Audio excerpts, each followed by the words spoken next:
Now, Kanon-san and Kumasawa-san, please rise.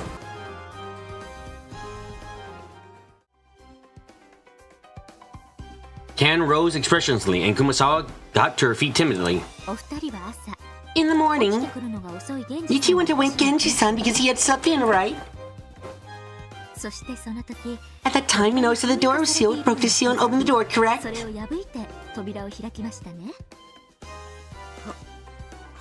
Yes? I thought it was some kind of prank.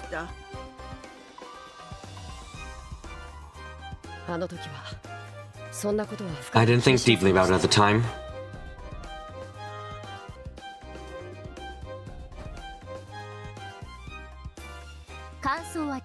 I'm not asking for your opinions, just the facts. Did you break the seal when you entered the room? Yes. With the red truth, I'll guarantee that Eva, Kanon, and Kumasawa's statements just now are the truth.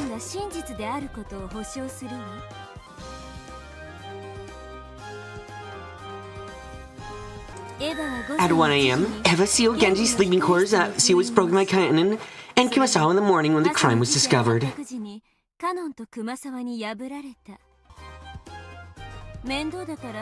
Just to save time, I'll add on some more. During the short break at 1 a.m., the first two to leave the dining hall were Rosa and Eva. Until Eva returned, everyone in the dining hall remained there. After seeing Rosa off, Eva went to sleep in quarters and sealed it. Of course, she did not enter the room at all at this time.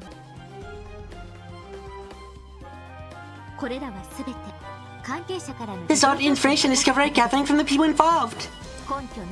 These are not baseless red truths. They are the truths I write out through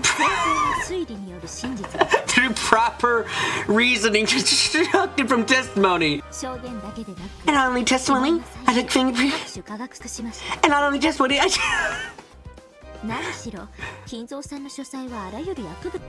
After all, Kina's studies is a treasure trove of all kinds of chemicals. Having all the sorts of scientific evidence, which in truth is a purest form of infinitely close to red truth. However, this isn't a science mystery, so I'll spare you the details. As Erika swaggered through the cathedral, she arrogantly touted her scientific knowledge. She had thorough knowledge of all the chemicals in Genji's study and had used them to conduct a scientific investigation, which had now been acknowledged and made into red truth by Brent Castell. Allowing too much detail, the results she attained would have been convincing even without the red truth. Fingerprint collection with aluminum powder. Composition analysis of the mud under people's shoes. Various chemical reaction with cleaning rainwater. Erika had walked in and out of the study that didn't belong to her several times. These all matter chemicals, however, she was pleased without asking the family's permission. No one can fall for this. The beast is going to hinder any action the detective might take for the investigation. That was the power of the detective's authority.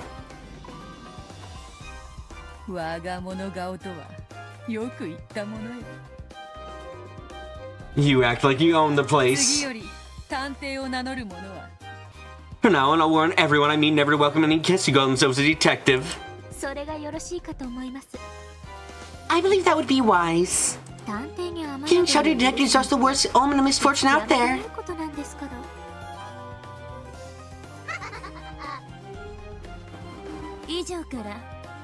This is proof. That was only possible to reach Genji's sleeping quarters and commit the crime between midnight and 1 a.m., just as with the murder in the guest house.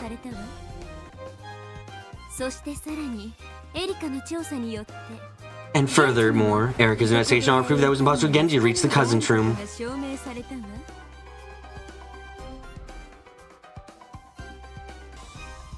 It had been made clear in red truth that, after transferring the phone call to Natsuki, Genji had gone straight back to the servants' quarters. Now, based on the results of Erika the red truth, Genji never left the mansion after midnight. It made clear beyond a doubt that Genji couldn't have reached the guest house, much less the cousin's room.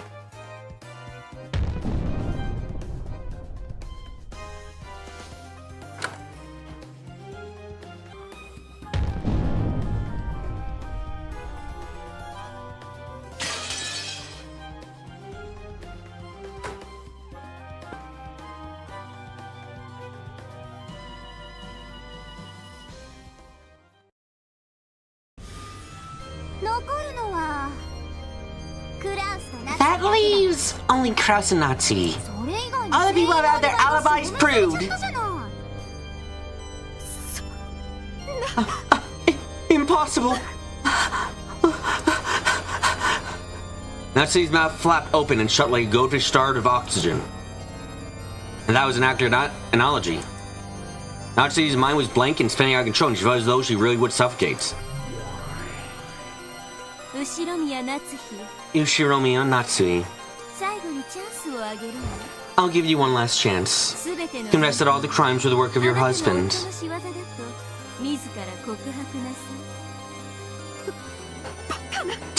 Don't be ridiculous! Totally the kind of woman who would falsely accuse her husband! Bido, Natsuki's denied it. I'll give you the same chance. You understand, right? Please don't tell me. That you expect me to take advantage of the fact that Kraus is missing Trampo, that was proof on me.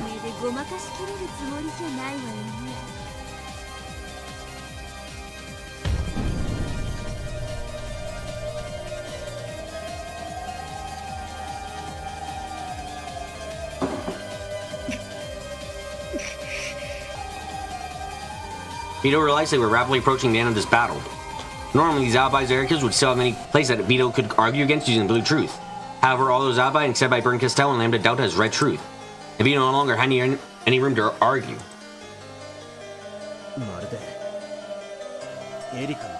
It's like Erica's creating the plot line. Those witches are destroying things so that everything matches up with it. That is right. If the Game Master, Lady Delta, accepts the truth, its authenticity will not be questioned. The world that comes after will be formed based on the truth that remains in the end. This happens no matter how far this final truth is from the real truth. There's no way Uncle Kraus is the culprit. He's hanging out prisoner somewhere. Wait. Can I the possibility that Natsuki was skillfully tricked in believing that during this phone call? Do you suspect Natsuki and Kraus, Battler-kun? Well, Erica's truth has been constructed in a cowardly fashion, but it is a proper truth. She may be colluding with a witch, but has still been acknowledged as red truth. In other words, it cannot be fake truth built only on lies. This means that even Erica's truth makes sense. The truth about Natsuki and Kraus being culprits is also very possible. It may be a hollow truth, but it is consistent. It's a fiction that holds the same worth as truth. Which of those two truths will you believe? That is for you to decide.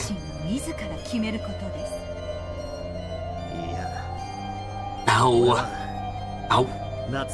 trust Aunt Natsuki and Uncle Kraus.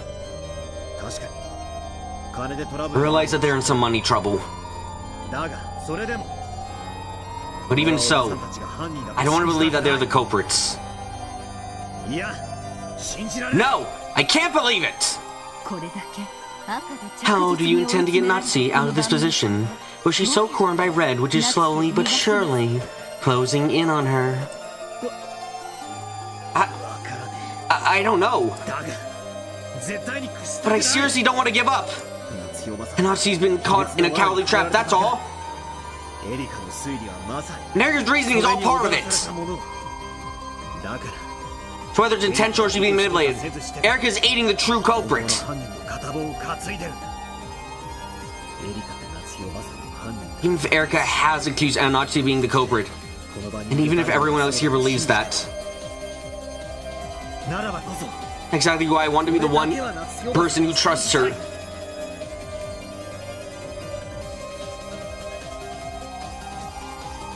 If everyone assumes it's true, then does it become the truth?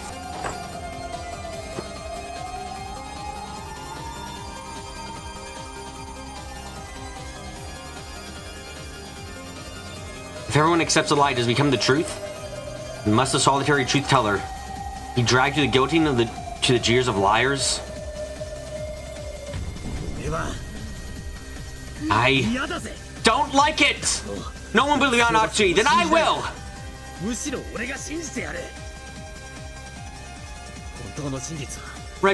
Real truth is something that's determined when everyone thinks something sounds reasonable.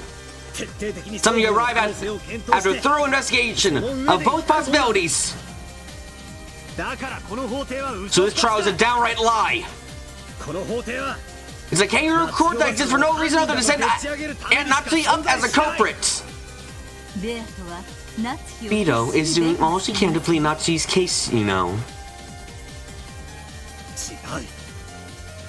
Wrong. He was trying to refute Erika's argument. She's just defending. You can't fight in this trial by simply resisting all of your opponent's claims. This is why Vito was always cornering me in the past. She's going to beat Erika by finding flaws in her reasoning. She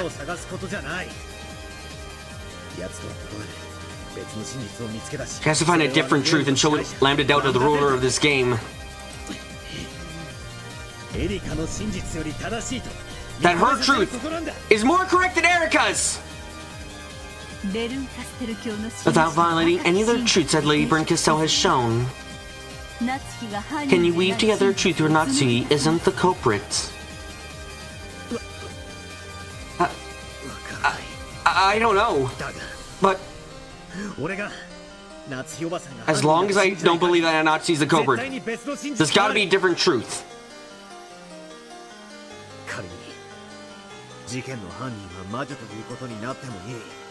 I don't even care if the culprit of the crime ends up being a witch. It's rather than having Natsuki be framed by an incorrect truth, no matter how much red you are shown.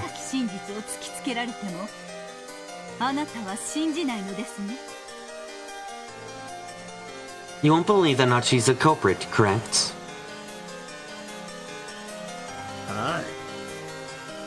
Yeah. For everything that should always be some people believe and some who don't. How much evidence is stacked up against her? Someone has to believe that she's innocent. I'm sure there are countless truths in the world that can't be proven with evidence. I don't ever want to accept that something's true just because everyone says it is. How can you be sure there's nothing on the far side of the moon if you've never seen it?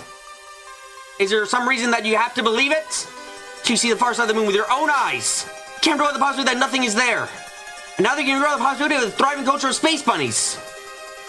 You should never assume something is the truth until you actually check it. This court has been maliciously trying to force a single interpretation on a truth that can't be checked. I once believed there was a society on the far side of the moon. I was in elementary school and I was made fun of and laughed. I thought it was embarrassing that a society lives on the moon. And I threw away that belief. I've been told by a book my mom read me that rabbits live on the far side of the moon. And I believed that for a long, long time. When everyone said that was wrong, I found that truth without even trying to check it. Without evidence, I banned the truth I believed in.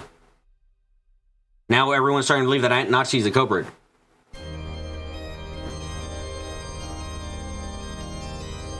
Now everyone's starting to believe that Aunt Natsuki's the culprit.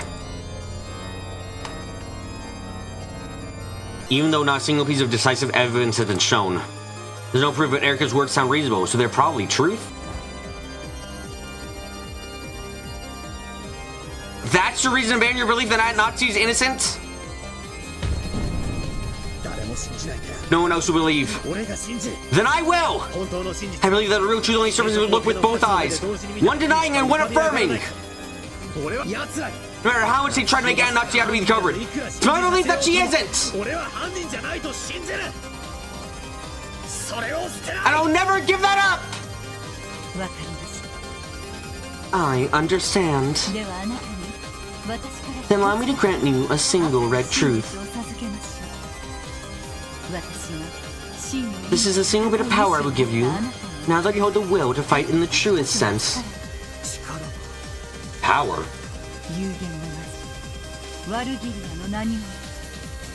By the name of the finite witch Virgilia, No. As a former witch, Beatrice, I grant you this red truth. Ushirimiya Natsui is not the culprit.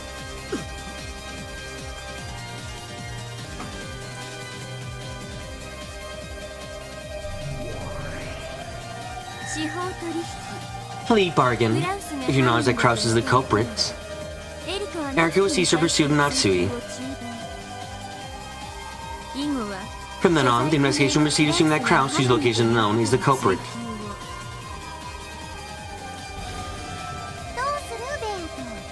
What do you do, Beto? At this rate, Natsui's in serious trouble, right? Will you accept the plea bargain? If you want to abandon the Ushirimiya family honor thing, Princess, you'll let you go off with a draw.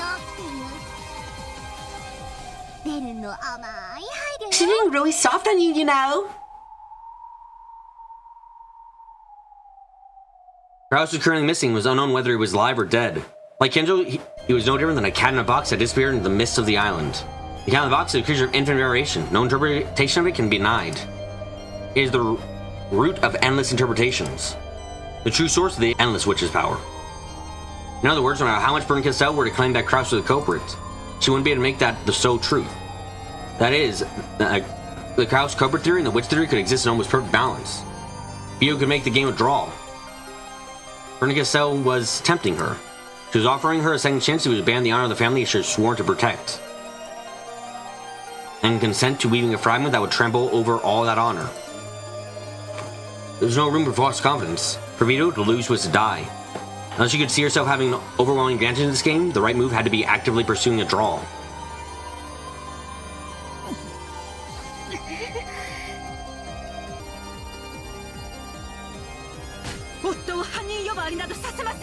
I will not allow you to call my husband a killer!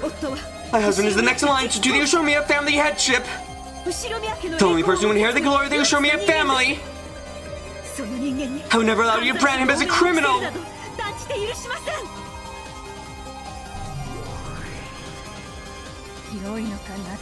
Are you sure, Natsui?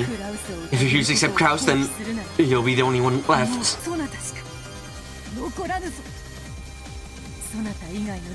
Alibis have been proven for everyone else. In other words, Hembo's Raven. Even without any evidence, we determine that you are the culprit.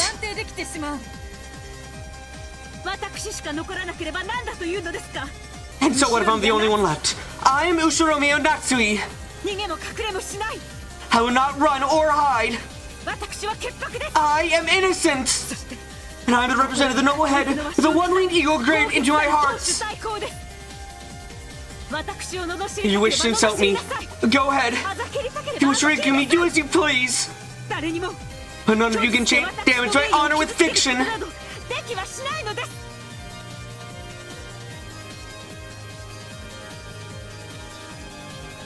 With a dignified voice, Natsui stated her case only before the witches above her. However, this response of hers might have been exactly what Burn Castell had intended. Natsui refuses the deal. And you, Bito? You understand, right? That instant Natsui is singled out, Lambda would deliver her verdict. As soon as that happens, the witch illusion will be denied and you'll vanish into mist. He plan to let Natsui's foolish stubbornness drag you down to the depths of hell.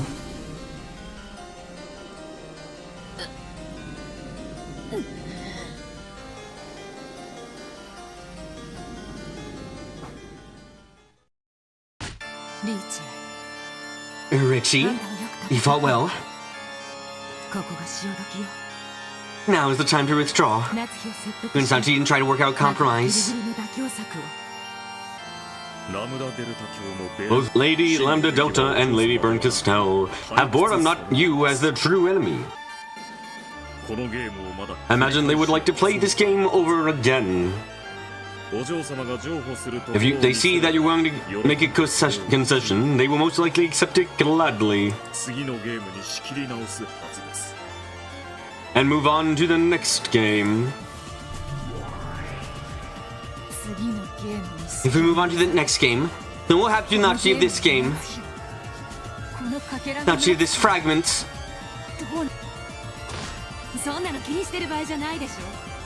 Now isn't the time to be worrying about that. Natsuki's just a piece. If she gets removed from this game, she'll show up again in the next one.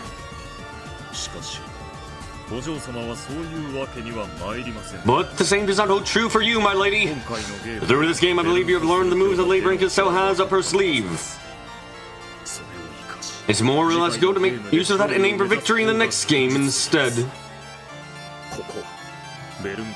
Except Lady Brinkistel's doing now might be the one and only good option. Throw away that useless pride of yours. Neither Kasparov nor Deep Blue won every game. The person that wins more games wins the end, right? The witch gets too attached to seeing match, seeing life a single piece.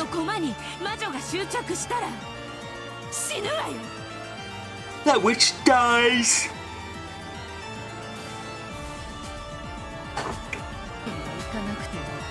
My apologies, but I cannot do that. I know the strength of a man who believed even though everyone said he was wrong. I know that suffering he went through when he was forced to abandon that belief. I will not abandon Natsuki. Why? Because if everyone else dislikes Natsuki, then someone has to believe in her. Because truth can only be found in the gap between those who doubt and those who believe.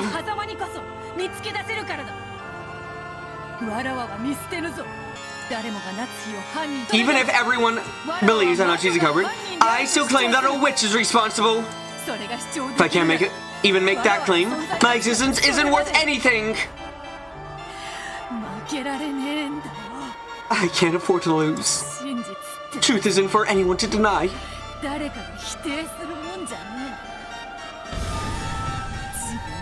It's something that disappears when you doubt and abandon yourself. Is that your answer, Beto? Yeah, of course I refuse. Ushimiya Kraus is not the culprit.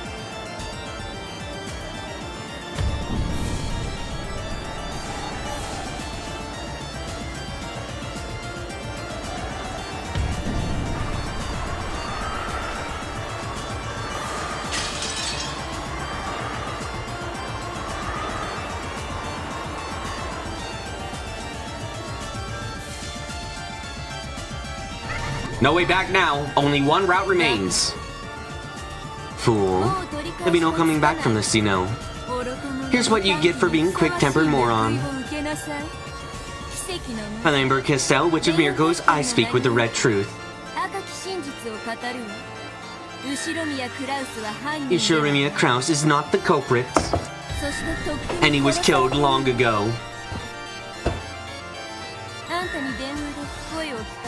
Shortly after you heard his voice over the phone, in fact.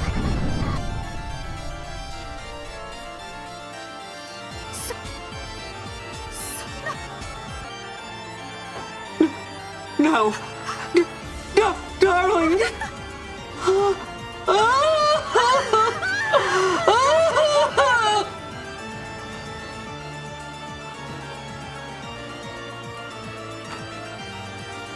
Brinkistel's cruel ruthless red blade gouged Natsuki. It was all too merciless.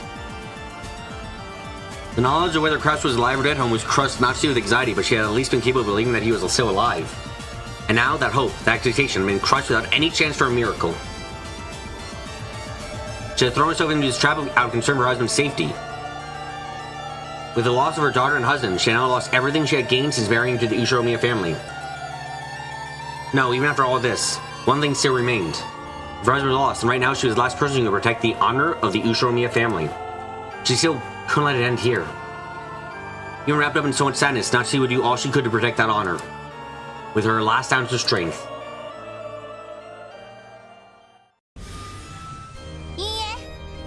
No, it's all over. It's determined by the red tree that none of the remaining people in the dining hall left that room until 1 o'clock.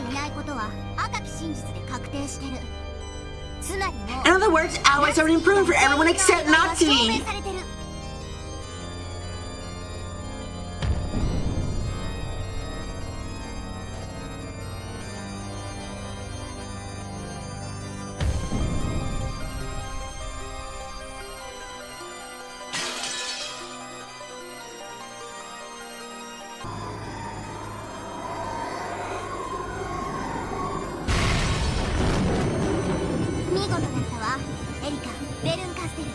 Well done, Eric and Bert Castell. You've finally proven that the crime was impossible for anyone except Ushirumi and Natsu. I started reading aloud the verdict. At midnight on October 4th, 1960, defendant Ushirumi and Natsu left before the others were trying to return to their room to sleep. And murdered George, Jessica, Maria, Rosa, and Genji, one after another during the 1 hour period before 1 a.m.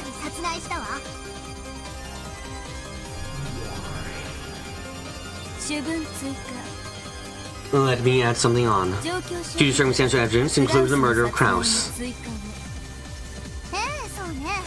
Oh yeah, that's right. That's it, nothing but I won't accept Natsu could kill Kraus. I'll revision to the verdict.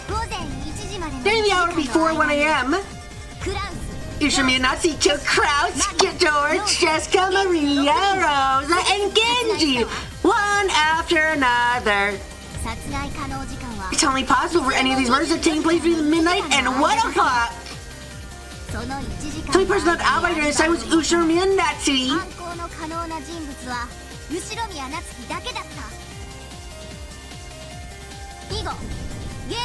From this point forward, the game proceeds treating the defendant as the true culprit. Furthermore, because it has been fully proven that the crime was possible for humans, Beatrice, the Endless Witch. This court of illusions hereby denies her existence.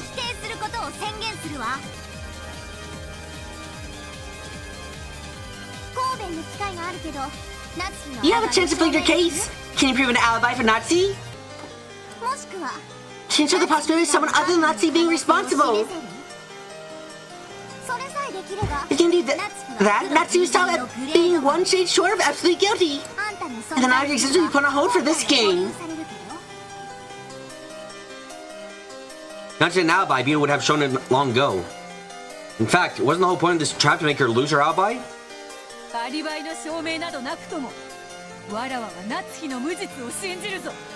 Even if her alibi is not proven, I will believe in Natsu's innocence! No matter how much you all try to pin your fake truth on her. I am the true culprit! Natsu is innocent! Even without any proof! The truth is only known by the master of the night of this island, Beatrice the Golden. I am Ushirumi and Natsui. Now that my husband passed away, I am the head of the Ushirumi family.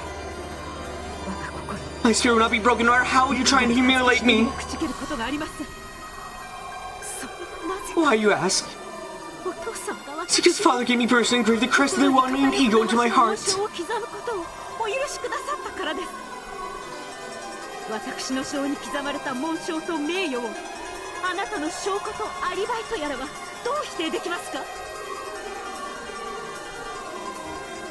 How can you err evidence and alibi to negate the honor and crest engraved in my heart? They cannot. The Ushirumi crest emblazoned on my heart is immortal.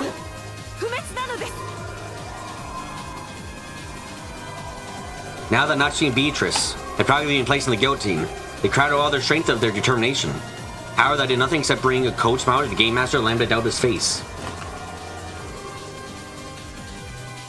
Erica instructed a truth that Lambda Delta could accept, and no one could instruct a more convincing truth to deny Erica's.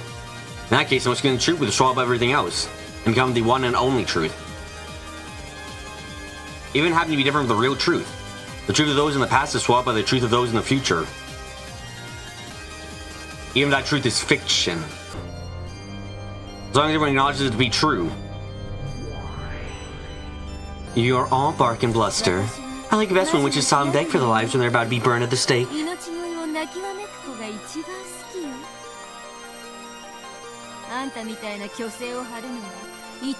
Only try and act tough like you do. It's such a buzzkill. So send you one final gift, a red truth to crush your bluster once and for all. What do you mean? Don't. Labor Castell. Isn't already going to be over when the truth you desire? History and the Natsuis should be able to coexist. Please, don't defile it! Please!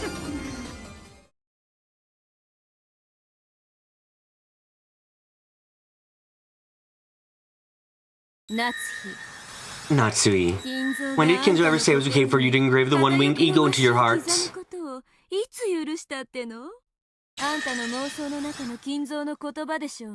Those were just the words of the Kinzo from their delusions.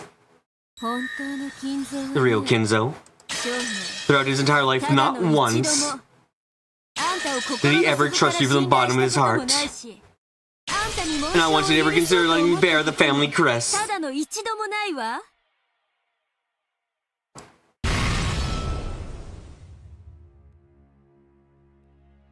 When that heartless announcement was made, Kinzo stood up.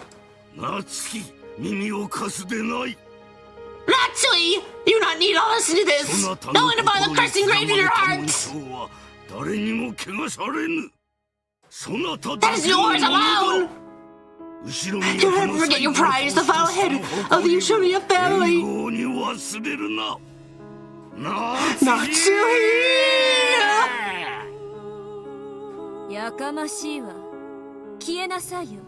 Just shut up and disappear. You putrid delusion vomit of Natsui's mind.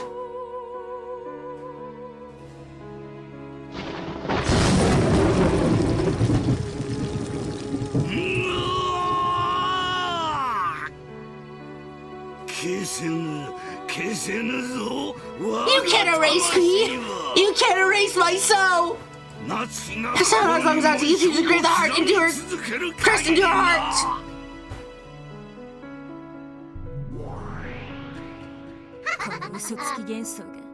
You lying illusion. Kinzo would never say such a thing. Be gone. You fancy Kinzo inside Natsui's mind? Beautified by her to suit her own purposes.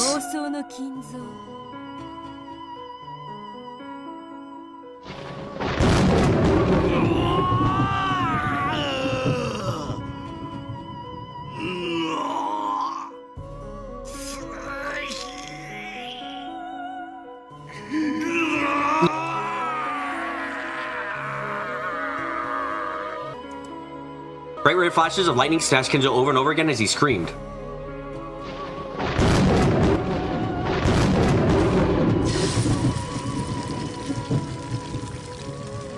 Then he crumbled like a doll and sat back down in the chair as though nothing had happened.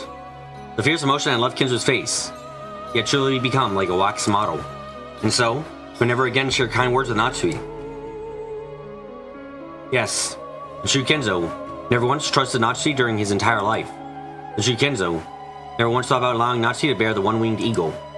Although it doesn't deserve repeating, he's already passed away before the game began. The Kinzo appearing in this game was nothing more than Natsui's delusion.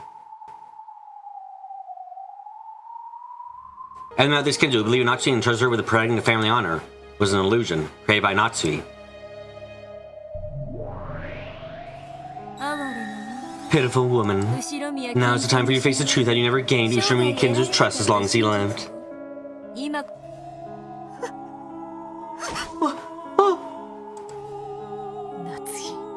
Natsui, don't cry. Kinzo trusted the Ushimiya family. You did he not? No, he didn't. Not only did he not trust her with that, never said hello, or met her gaze even once.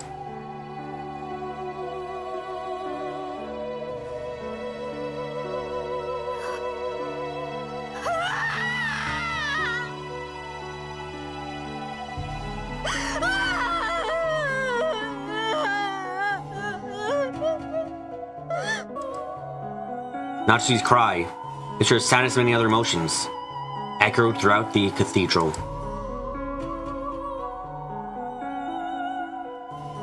Natsui could no longer stop her tears.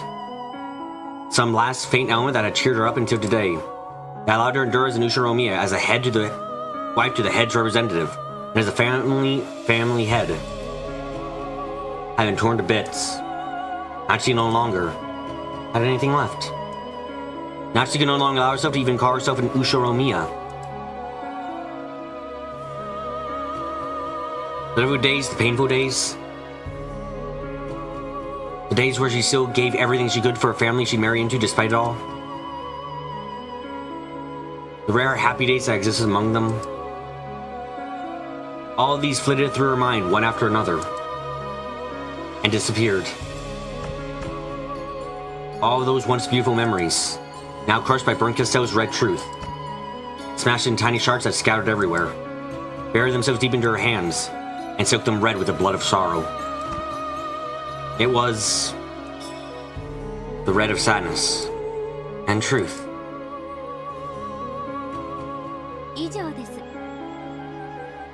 That is all. All it takes is the presence of this crime. An introduction like this becomes trivial for Furuto, Erika. Your thoughts, ladies and gentlemen?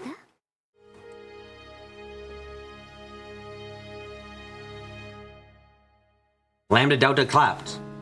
Then, a little later than expected, Burnt Castell began to clap as well, looking satisfied. The expressionless, wax figure-like audience followed suit. The unstable verdict was welcomed with great applause. And so, the truth of this tale was decided.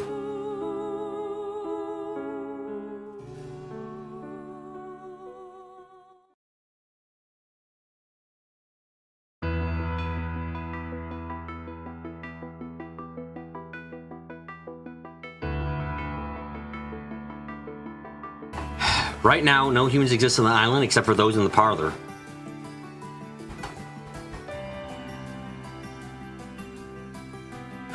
And with one exception, it was shown that none of them have committed a murder. And the cover is among those people.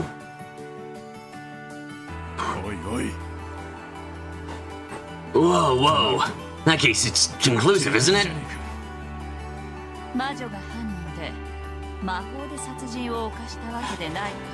Unless the covers will bet you commit murder with magic, that is.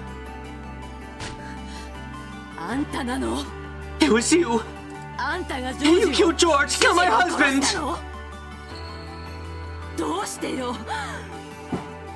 Why? Why? I didn't kill anyone!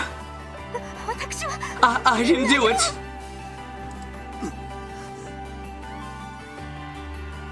In a panic and with a voice that really couldn't have been caught flowing. In a manner that was, to put it coldly, unsightly, and Natsuki denied the suspicion placed upon her.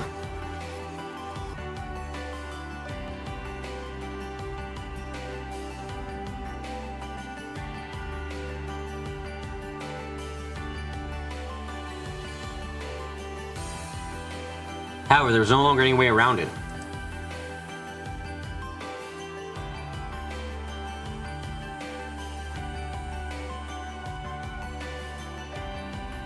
That girl stood up, brushed up her long hair, and pointed Natsuki and said it one more time.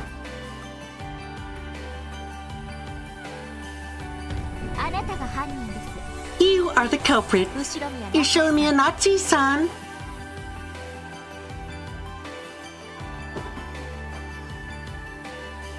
Red-faced and tear-streaked, Eva walked up to Natsuki and grabbed her by the collar.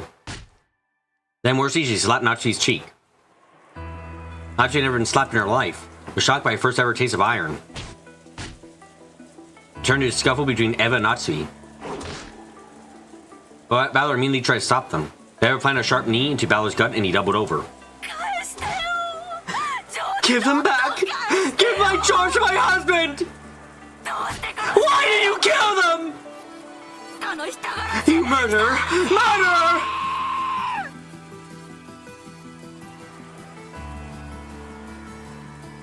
Sobbing, Eva kicked Natsuki, who had fallen to the ground, over and over.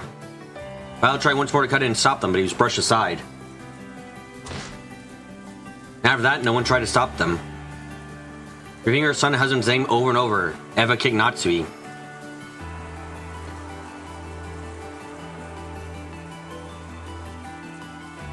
And kicked her.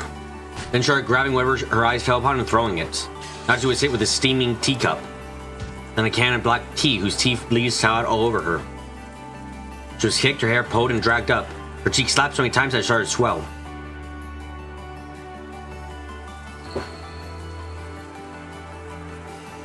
No one tried to stop it. It wasn't because they were worried about Eva kicking them too. It was because they thought it was appropriate retribution for a person who had lost her beloved son and husband.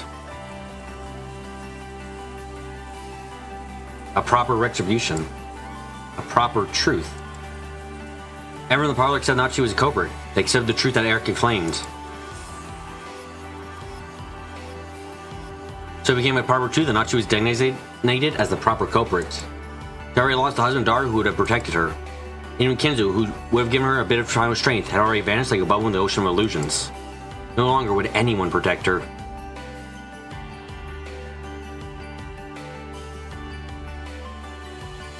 So she was now the true culprit. Eva's shoulders heaved with her heavy breathing. Apparently her anger still hadn't abated.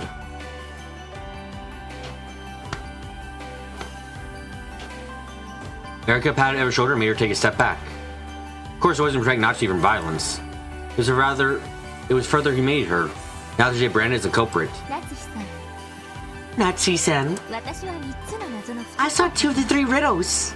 The whodunit, the howdunit. The found rid of the whydunit must always be confessed by the culprit herself.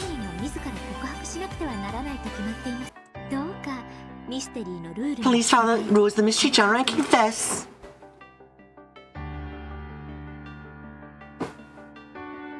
The whydunit refers to the motive.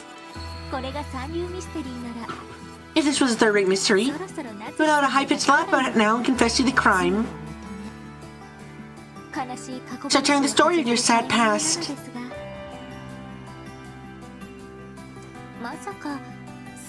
Don't tell me you tend to make me explain that part as well.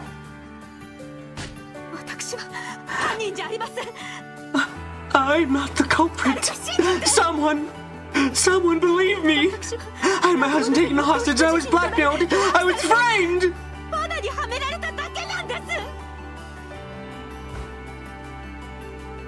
Natsu, with her hair a mess and her face red and tear-streaked, protested to everyone, but no one met her gaze.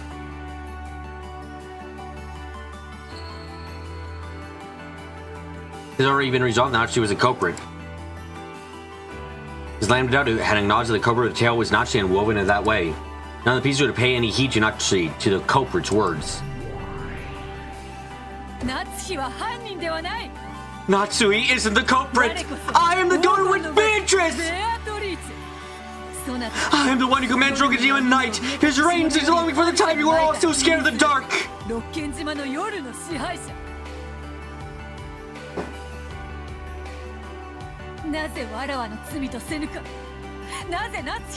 Why can't you just call it my sin? Why must you suspect Natsui? Acknowledge me! I committed all the crimes! It cannot be the work of a human, it cannot be! The witch illusion had already been crushed, and Bio's voice didn't reach anyone. The verdict had already been announced. Everything had been decided. No one can hear you. You're a phantom, a mere illusion. Go back to being a simple portrait. You're a frail illusion of a witch born when the road is shared in Kinzo's fantasy.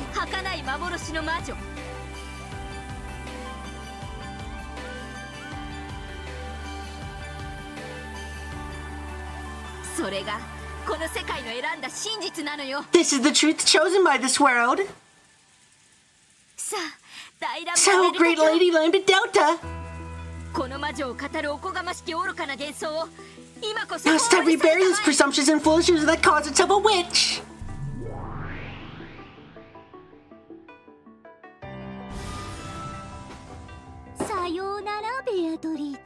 Sayonara, Beatrice! I made you a witch hoping that you would either become my friend or help distract me from my boredom. I think that's in my expectations. The second one, that is.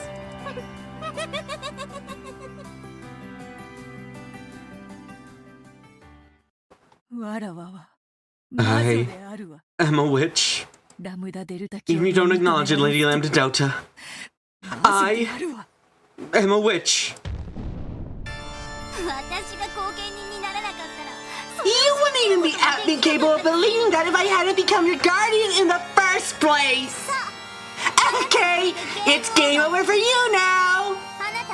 I'll bear you in accordance to the rules of your game board! What happened to losing the game again?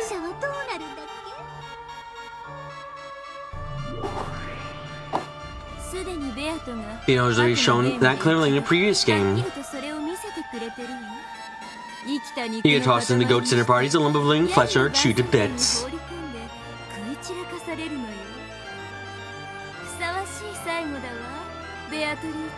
Now there is a fitting end for you, Beatrice. I did come all the way here just to hear the death cries of one as haughty as you.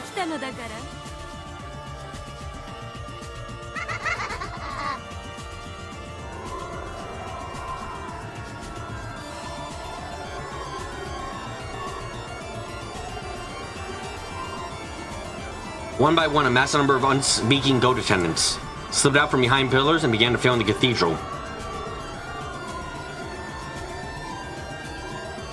The goats paid no attention to Hachi, who was seated in the center, but the crowd completely enveloped her. From Beatrice's point of view up on the balcony was literally a huge boiling pot of goats.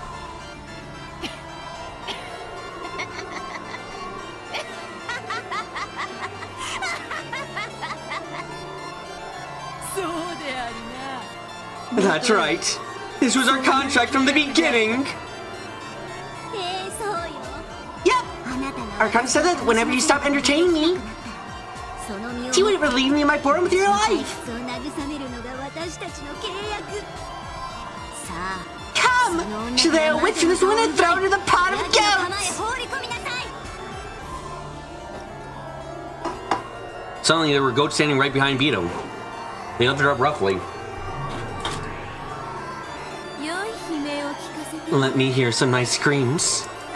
You're both bottled wine we've been saving this day for.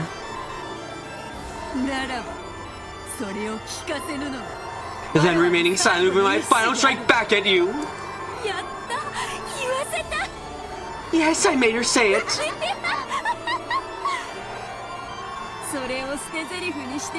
The screams of those who give me that line as their parting shot are the most gratifying of all. Now fall, Beatrice! The goats carrying Beato no longer viewed her as their master, and rolling her above the pot of clambering goats, which were snorting heavily in anticipation. They threw Beato's slender body into the air. All at once, the squirming goats faced the heavens and raised their arms. It was almost as though devouring flesh would allow them to forget their pain for just a short while.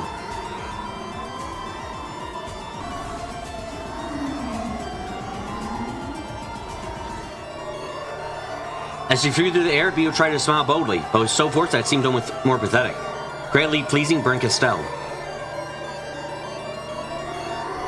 When Beato fell into the pot, the goats caught her. Of course, they didn't do it gently. The armed countless goats pulled at her flesh to keep it for themselves.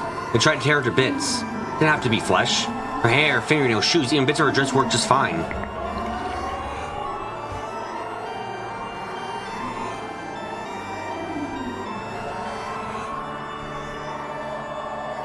Now the doors were the gateway into hell. However, Beato was too big to pass through that gateway, so they had to chew and tear into bits small enough to fit into. Beato let out a bowed laugh. She laughed from the inside of the pot of goats. However, her expression was very different from the one she had intended. It was eventually not of a witch, but of a single human screaming out for her the final time.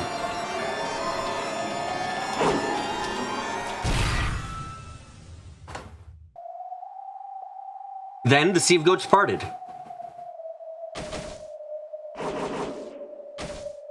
Denor leapt forward, slicing all the goats in her path with a single flash of her longsword. It was a thin slice, like cutting through butter.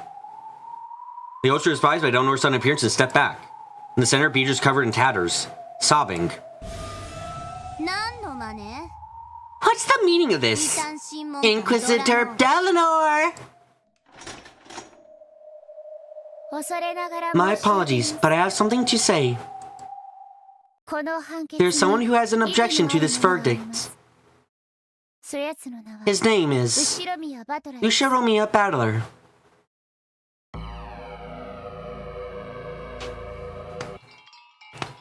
All of the ghosts stared at Battler.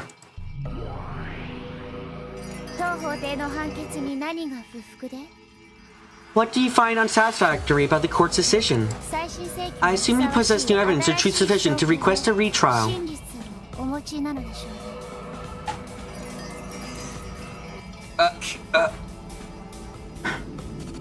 I get it. Eleanor's offering me a helping hand. If she hadn't jumped in here, it'd be all over. And I fully understand how I'm supposed to fight. It's very understanding. That makes me unable to fight. Because I know I can't win by suddenly countering Erica's truth. If I want to deny her truth, I need to present a different one. I still don't have a clue what the truth is.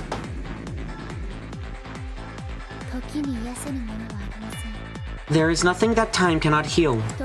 And there is no truth that cannot be reached if you spend enough time searching. However, all courts place time limits upon determining the truth. And a truth that cannot be reached within that time limit cannot become truth.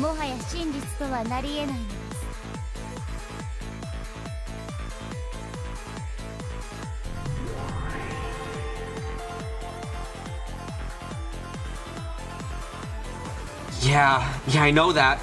Now everyone is certain that Natsuki is a culprit. Might be too late now, even for the real truth. And Eva's violence will probably go unstopped. No one is even thinking about protecting Natsuki. So long as a situation where we can say, oh, the truth will eventually be found. And in this world, even the time allotted to us to expose the truth is very short. It's already midnight in the end of the game. Police won't come. Truth won't be revealed. Only the truth decided upon here and now will remain.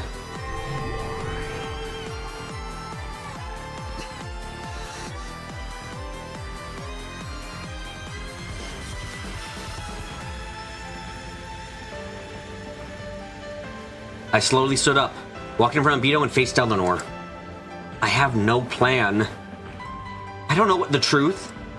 However, if I don't jump in now, I won't get another chance to fight. The red used by Erica's group is mercilessly strict. As soon as now I can put together the truth or not, Natsuki is in the code without filing that red. Why the uncertain face? How pathetic. Damn it!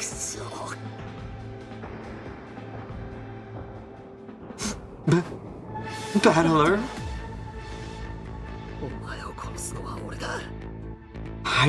I'll be the one to kill you. I want to keep that promise. And yet, right now, I don't have a plan at all. That's okay. In this world, there is no truth. The truth is made later on and overwrites what becomes before it. No truth doesn't exist anywhere.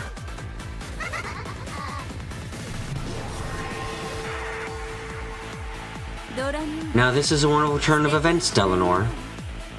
Yes, the execution of Princess will be no fun at all without a knight appearing to rescue her.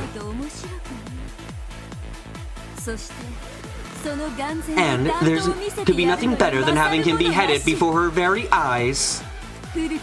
Bury the old piece and the unneeded player together.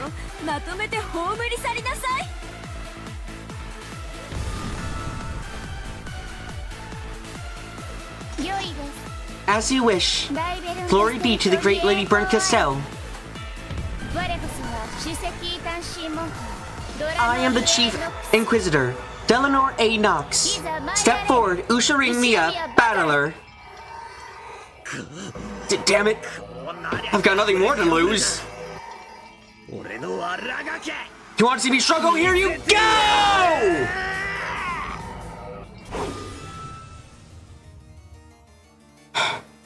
Here we go. The only reason Erica's theory is so strong is because of those seals. She was given red so quickly just to get Lambda Delta easily bought the alibis created by those seals. The seals aren't red truth. Just taking paper on the door crack is far from perfect. There's no way something like that can prove anything with certainty. Begin, Battler! Pray to let those goats in you follow me along with your beloved Beatrice!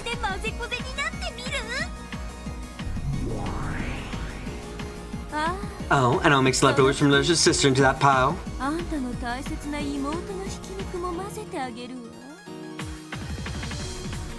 Wouldn't that make for a wonderful stack of meat? Then we can wrap it up in dumpling, steam it, and maybe add some soy sauce. No, the best way would be to fry them in a pan with some eggs and ketchup.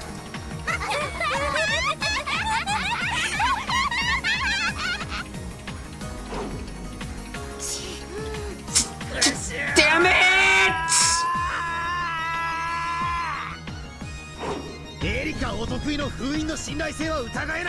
Can we doubt the reliability of those seals of Erika's? Suddenly watching some paper door can't create a perfect alibi? It might be that someone knows by chance having to put it back in the same place.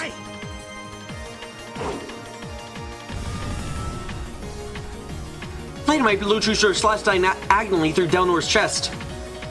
However, her expression didn't budge in the slightest and there wasn't a single wound on her chest.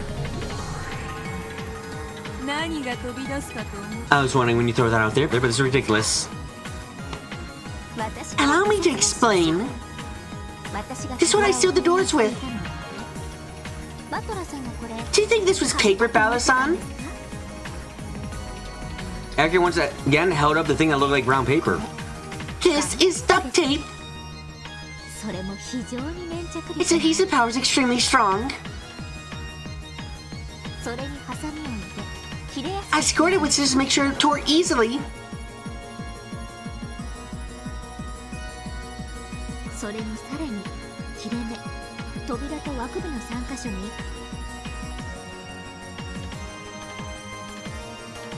Furthermore, across the center seam, the edges affixing the door and the frame, I know my signature, which is impossible to reproduce. Therefore, it's impossible to tear it off without leaving a mark, and it's impossible to reattach too.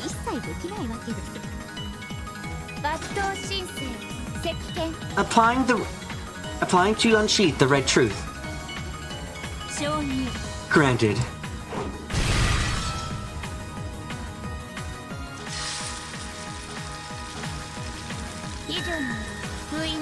Due to the above, the seals are guaranteed to be perfect. Miss Erika's seals were not broken by anyone, and deception is impossible. I'll acknowledge Erika's seals. However, Anti-Eva's seal in Genji-san's room should be different.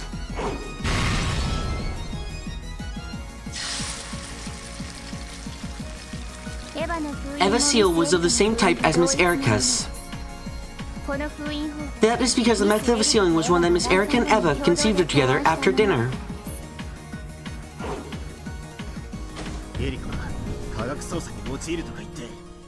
Erika fished through the chemicals in Grandfather's room, saying that she'd use them for forensic testing, right? Maybe some kind of solvent among them. Use that. You might be able to tear off the duct tape without leaving fingernail marks.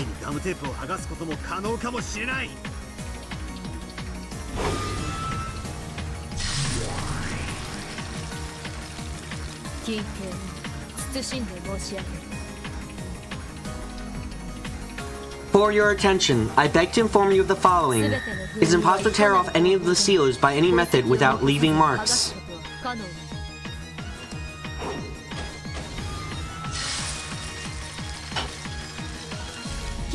For your attention, I beg to inform you of the following. There were no suspicious marks on any of the seals. This proves that there was no tampering done to any of the seals. Repetition requested. Yes, gladly. All of Erika and Eva's seals were not tampered with in any way that hindered their ability to act as seals, such as being scraped off.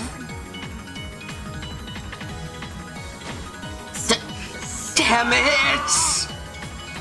Damn you seeing duct tape all over the place that leaves marks on whatever it touches!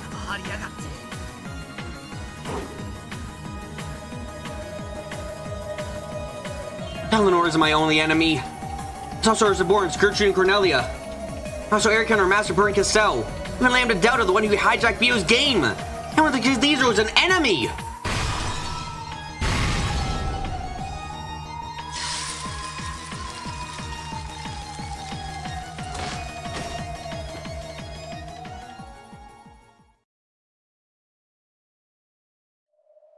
A fierce rush of red immediately repelled my feeble red truth. That's why I don't have any alternate truth. Even at this final stage, I have nothing.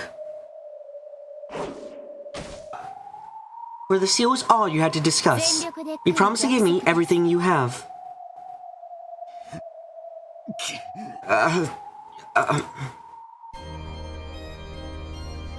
Only I knew a truth that could prove Aunt Nazi's innocence.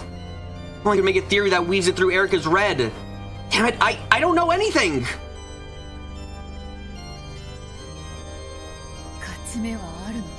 Do you have any chance of winning? I left that at home. Mind if I go back and get it? I have already lost. I'm prepared for my fate. I promised that I'd kill you, so I won't let anyone else do it.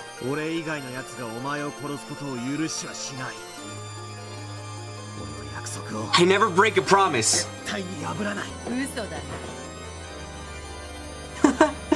That's a lie. That's just one of your promises again. Huh? Oh, when did I ever make a promise to you and lie about it?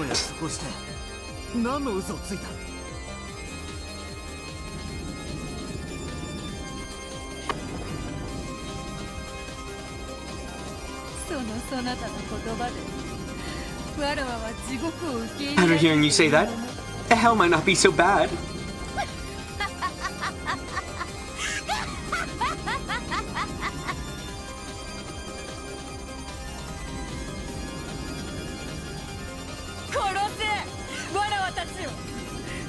Kill us. Just only Lambda Delta.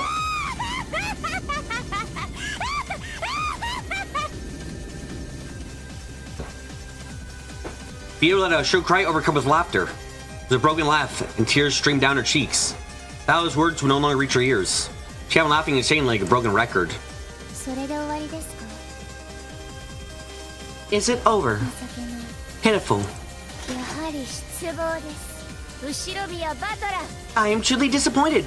You showed me a battler.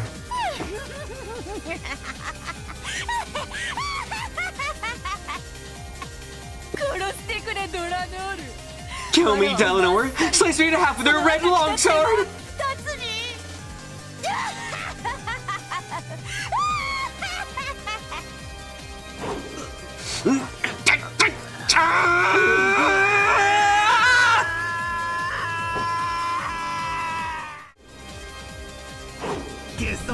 I possibly met an X that could lead someone to the other floor of the guest house without passing through the lounge!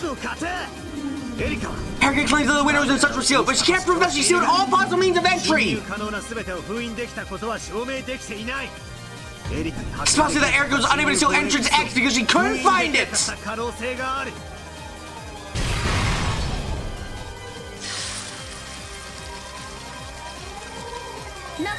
Nox's third.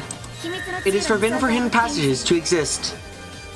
As a detective, Miss Erika sealed all entrances. Passages that the detective cannot find are hidden passages. Therefore, there are no entrances that Miss Erika cannot find.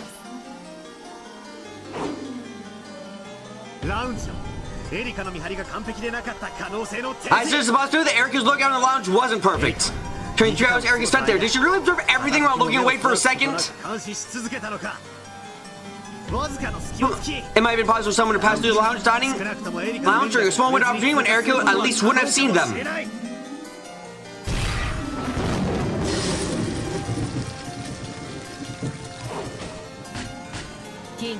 For your attention, I beg to inform you of the following. Lady Erika's lookout in the lounge was perfect. There was no small gaps or carelessness or times when she looked away for even a second. For your attention, I beg to inform you of the following. Therefore, during the entire meeting lounge, only Rosa went up to the second floor.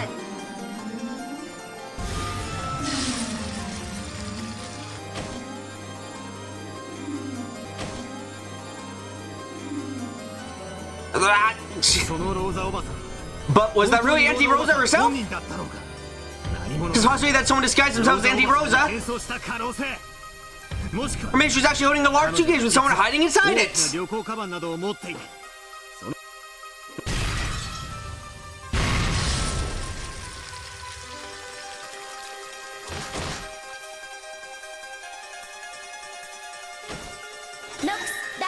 Nox's 10th. It is forbidden for a character to disguise themselves as another without any clues. There was no foreshadowing suggesting that someone might be disguised as Rosa. Furthermore, Erica verified that Rosa was not carrying any luggage large enough to hide a human being. And Natsu is being threatened by someone. The uninvited unknown guest X is the true culprit. How do we make sure that we're the only ones on this island? The true culprit is someone else.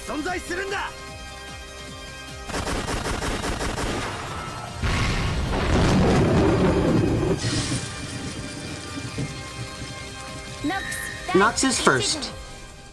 It is forbidden for the use of cover to be anyone not mentioned in this earlier part of the story.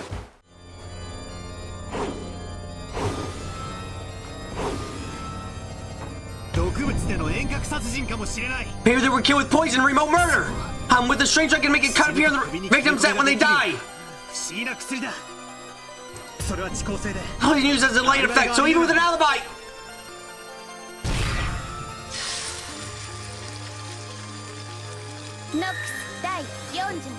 Nox's 4th is room for unknown drugs or obscure scientific devices to be used.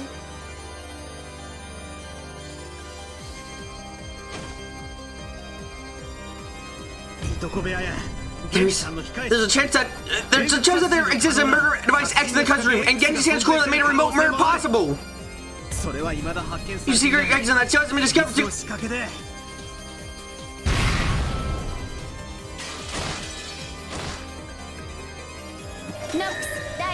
Nox's 8th is forbidden for the case to be resolved with clues that are not presented.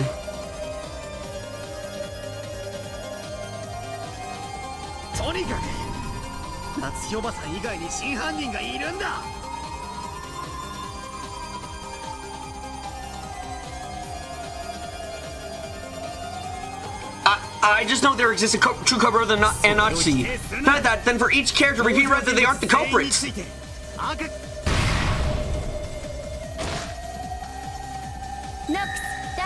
Nox's 6th is forbidden for an accident or uncommon intuition to be employed as a detective technique. Say that everyone except Natsu has an alibi? Forgetting one! We can prove that Erica herself has an alibi!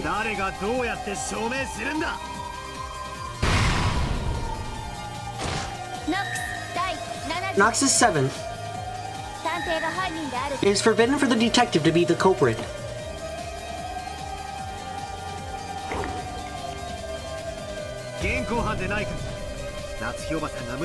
Unless she's caught red-handed, you should never be able to deny the possibility that Natsu is innocent. Even deny Fuse Razui like a piece of evidence X Erica doesn't discover proves Natsu's innocence?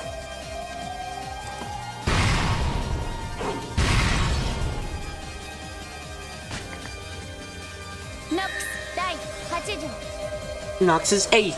It is forbidden for the case to be resolved with clues that are not presented. This story is filled with malicious fiction. The story itself is a trap designed to frame out Natsui. You should reconstruct the story from impartial truths alone.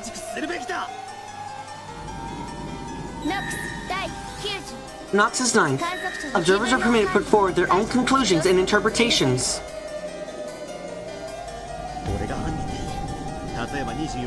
Maybe I was the culprit. I gave Georgian again the others slow acting poison to make them die after midnight. And suddenly slit their throats when I return at 3 a.m. I could have done it so quiet that Erica wouldn't hear.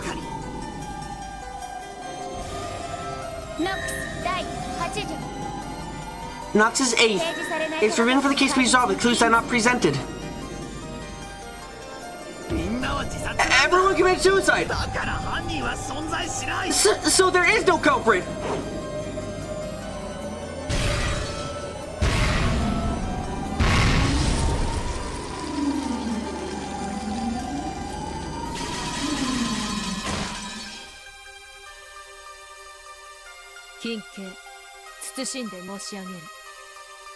For your attention, I beg to inform you the following. For your attention, I beg to inform you of the following. All deaths were homicides. Erica didn't personally examine the corpses, right? It should be possible people who aren't the detective make a mistake when examining corpses. One that wouldn't be apparent until much later is much less common. Plus, they could overdose on sleeping drugs. That's a good point, Zane. We know sleeping drugs exist thanks to episode 3.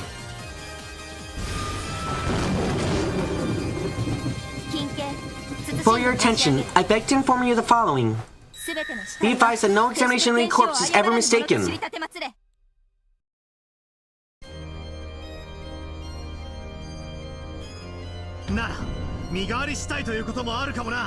Then maybe there were body double corpses.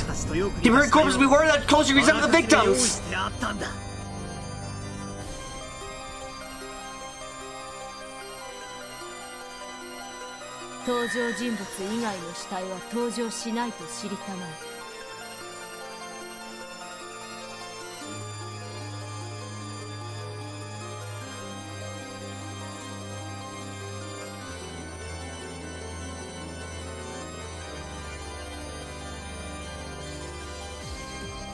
Be advised that no corpse exists except those of characters who appeared in the story.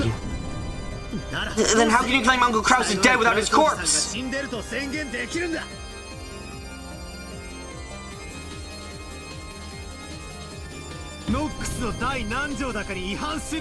that violate Nox's something or whatever? Be advised that the red truth is simply truth and that there is no need to provide evidence or proof.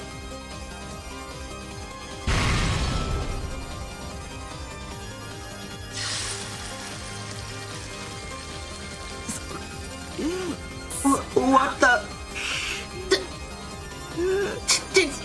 Damn it all!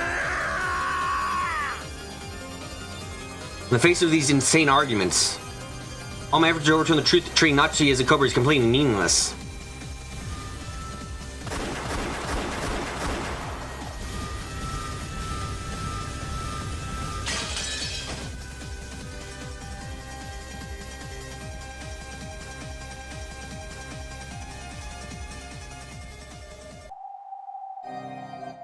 Each time I brandish my disc for blue truths, the one or the other's red truths knock me down to the floor. It's getting hard to even stand back up again. Does that mean my body's telling me that I'm about to surrender? The truth where Aunt Nachi is the culprit? The red truth is getting more and more perfect. Each time I think I can slip through a chink in their armor, Delnor smacks me down with a red longsword of Nox.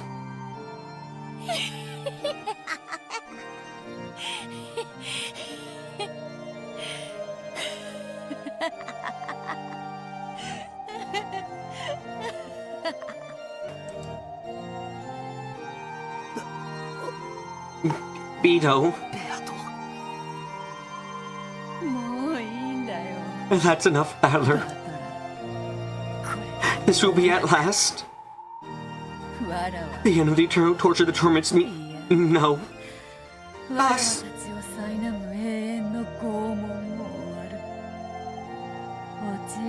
Us fall together into the depths.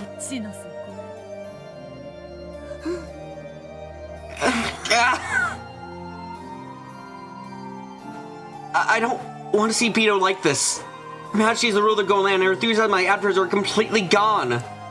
She's just a woman who's been trampled over and who has lost all hope. The tears streaming down her face and a tragic smile that I can't bear to look at. Does your truth no longer exist? No. I have one last thing. And that is a different truth, where Nachi is not the culprit.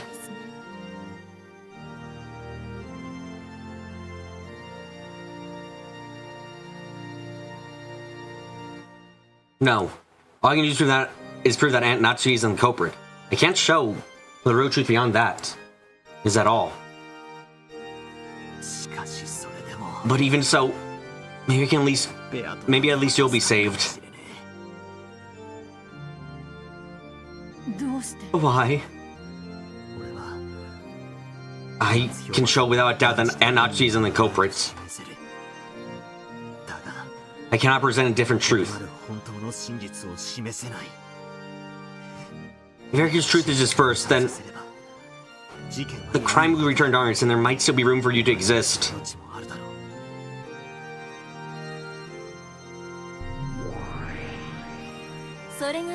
Assuming you can pull it off. Well, if you can't present your truth, that means you're incompetent and useless as a player.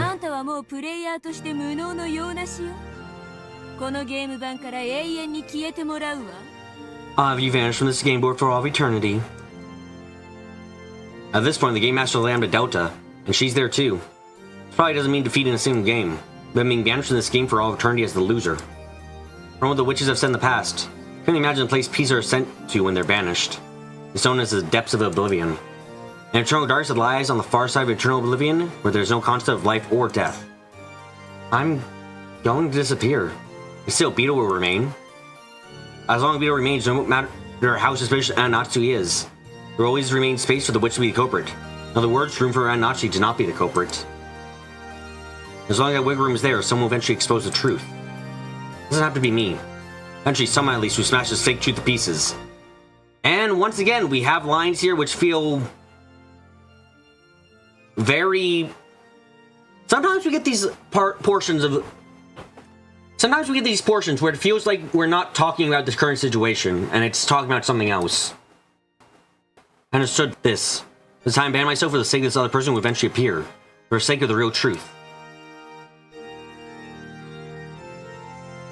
Well, looks like I'll have to break my promise to kill you after all. Don't. Don't leave me as the only one alive. I'll disappear with you. Let that be your final tribute to me. I beg you. If you just grant this one wish, I won't need anything else.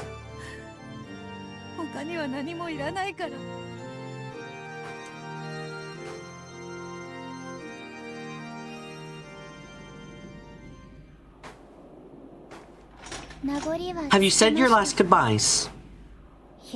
I really am disappointing you, Ushiro Battler.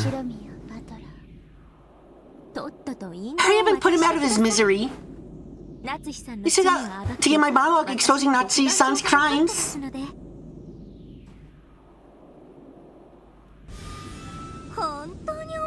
You guys are really interesting! Beatrice! Ushiro Battler! Oh, love them! Great pieces! But I've gotten tired of you. You aren't needed in our game.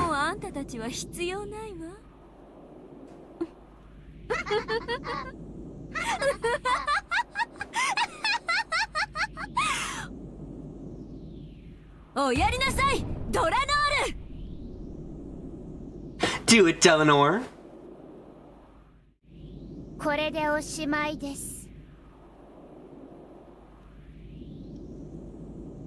This is the end. You still have one last bit of power. Let me see you muster it now, in your last moments.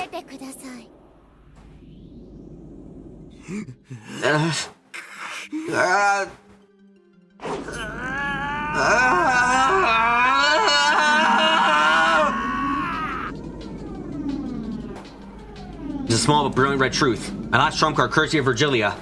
Erica, this takes your theory back to square one. Go for it. If you think you can.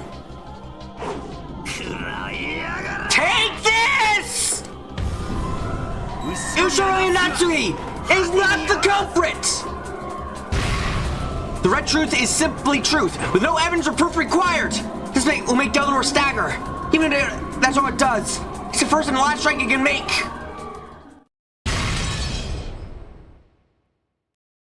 Eh? Nox is second. It is forbidden for supernatural agency to deploy it as a detective technique. Huh? My red truth was blown away about Noah's longsword? In this court, if anyone other than a witch is going to speak the red truth, then he can construct a proof for it. Erica's been following this protocol, why can't... True, Erica herself hasn't used the red even once so far. Shows how the witch burned Castell make those same by using repetition requests.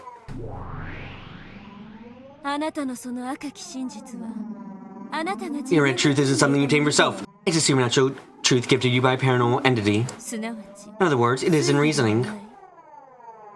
It's no better than a random thought. In that case, if I have Virgilia say the same red truth. Where is Virgilia?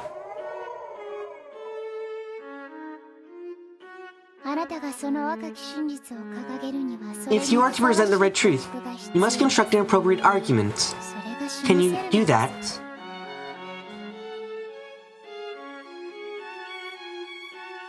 No, it's impossible.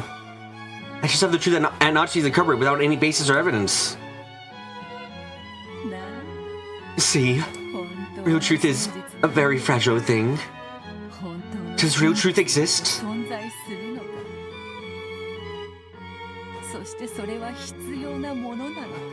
And is it necessary? Even without it, the story goes on. Battler. Now, Battler, prove the red you have shown. If you cannot, this is goodbye.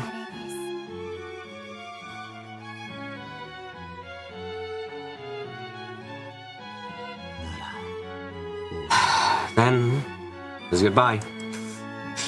Sorry, Vito. Don't say that. Thanks for sticking around with me. It was such a blood-stained tale. But it was fun.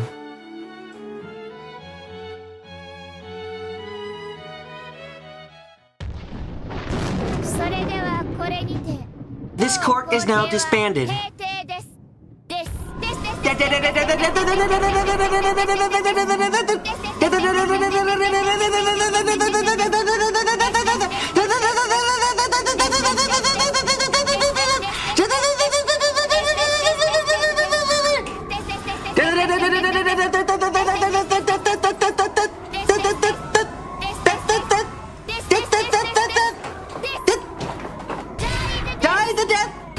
Sentenced to death!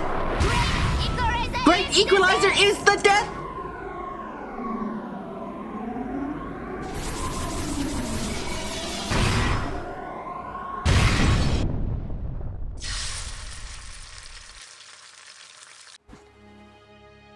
Then the trial for fifth game was over. The detective, Furuto Erika, accused the culprit, Ushiromiya Natsui. There are 3 rows that the detective must explain. The first is the whodunit. Who is the culprit? As restated, it is Ushiromiya Natsui. The second is the howdunit. How did they carry out the crime? During the hour between midnight on October 4th, 1986 and 1 a.m. the next day, Ushiromiya Natsui went to the cousin's room on the second floor of the guest house and the servants' quarters on the first floor of the mansion. There, she carried out the murders. It's only possible the crime to taking place during that hour. And for the 1 hour, alibis and room for all characters of Natsui.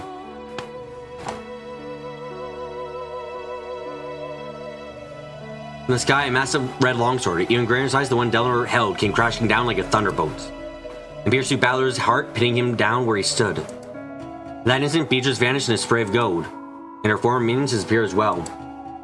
His heartless witch looked at the cathedral's center, laughing coldly.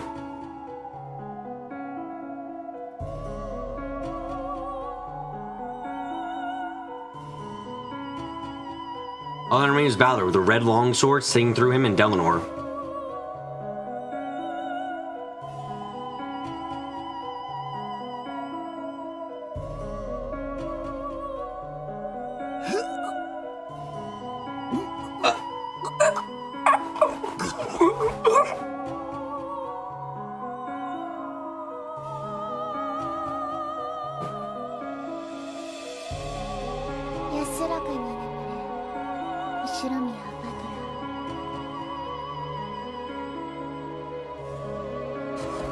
Rest in peace, Ushiromiya Battler. It is a shame. I thought you were a more capable person than this.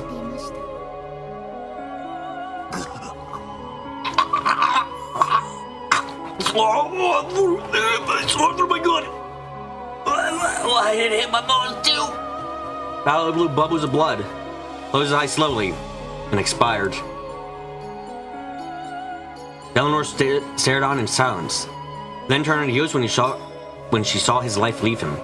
Out of that, all that remains was the corpse of the sorrowful man, pierced by the sword that acted as a massive red grave marker, and lit by the faint glow lighting the cathedral skylights.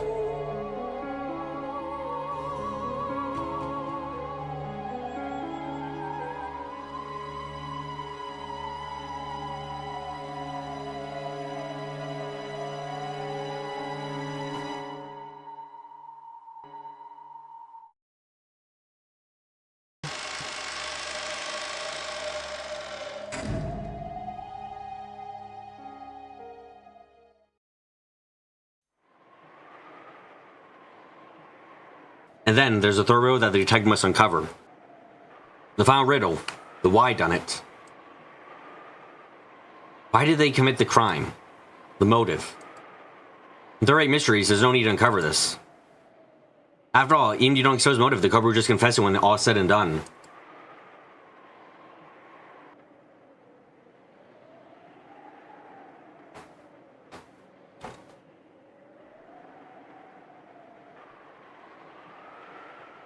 However, Furuta Erika was first right, so she would expose even this.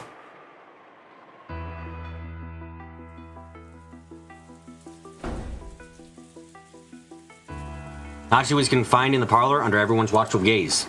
Then, with everyone's assent, Erika diligently and persistently searched all places, even Nachi's room, for clues about her motive. Hello now. Well, now that we've all gathered, just what is that drove Ushirome Natsu-san to commit these terrible murders?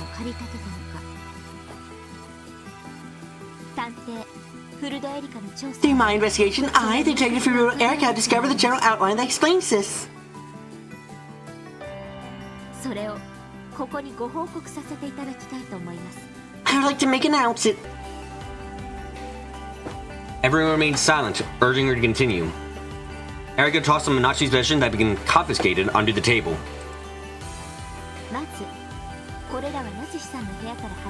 First, these are past diaries that were discovered in Natsu-san's room. They have barely been used at all in recent years. They describe Nijo of the period shortly after she became part of the Ushirome family. Most of them were locked in order to find the full truth behind this crime. I use my authority, which everyone has acknowledged, destroy the locks on all of them. You monster! Reading another person's diary? If we're monsters, then what does that make you, murderer?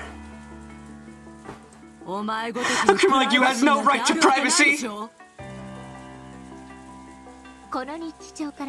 And this is where I found what I found from these diaries. Natsu-san ended up married to the Cross-san due to special circumstances. I imagine all of you here know much more about this than I do.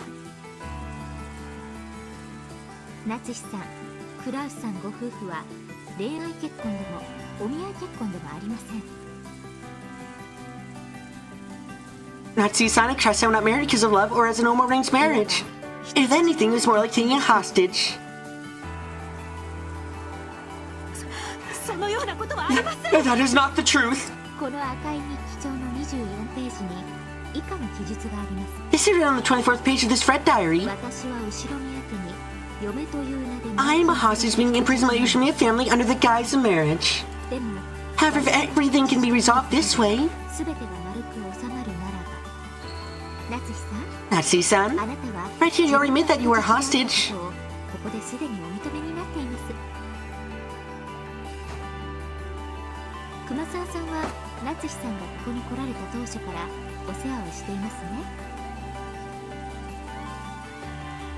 Kumasawa-san, you served Natsu-san since the first time she came here, right? Can you tell me about what it was like then?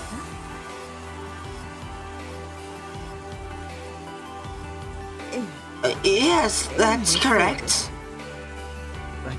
Did you catch witness something similar to what you described?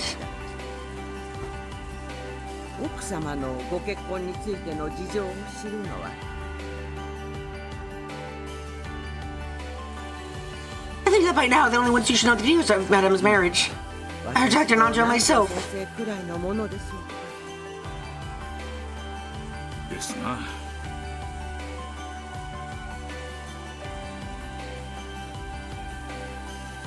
Very true. That was during Genzo's son's Gon era. He did whatever he pleased. He hid all his enemies and expanded his financial power. Natsuki-san's family was one of those enemies. As though the time to talk is suddenly coming to an end, Kumasawa and Nanjo only delved into terror that should never have been touched upon again. He concerned the period during which Kinzo was most feared for his ferocity. Though he was financially very powerful and many connections, the elite looked down upon him as an upstart, which gave him a complex about his social standing.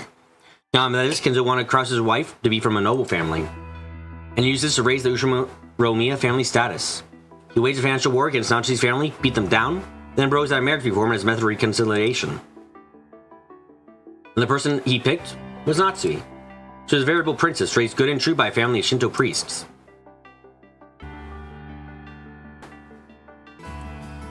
By choosing her, not only did Kinzo cause them the worst possible humiliation, he also won what he considered to be the greatest possible trophy. That marriage proposal was humiliating Natsuki from the very beginning. Regarding the events of this period, with Kumasawa-san Dr. Nancho's claims just now, let's over the contents of this diary. Therefore, since the time Natsuki-san first took the name of Ushinomiya Natsuki,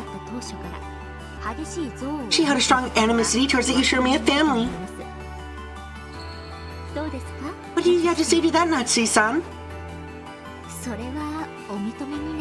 Do you admit this? All the code gazes turned to face Natsuki. It's true that I thought that at first.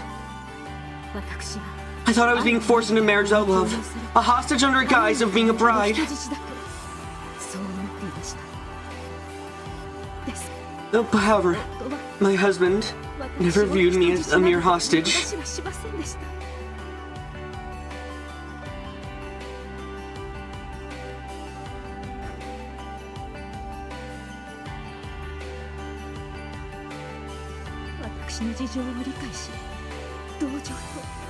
He understood what I had gone through and gave me compassion and affection.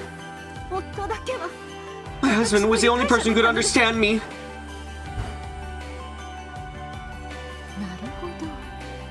I see. That makes sense. There are indeed numerous places in your diaries and show them cross on you and your difficulties.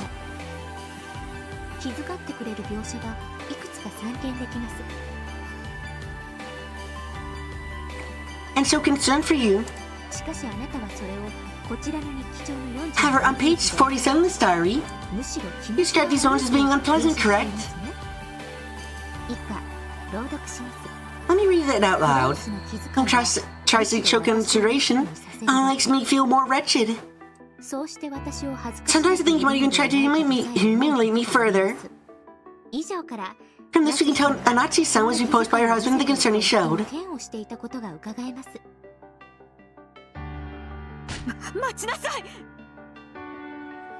Wait, yes, I may have thought that at the beginning. Back when I lived every day in fear for my future, I couldn't accept this as concern as true.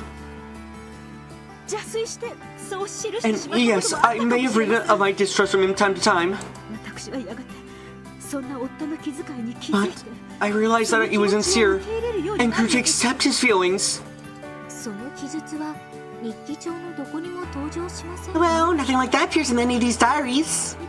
I never wrote it down. Those feelings were so secret.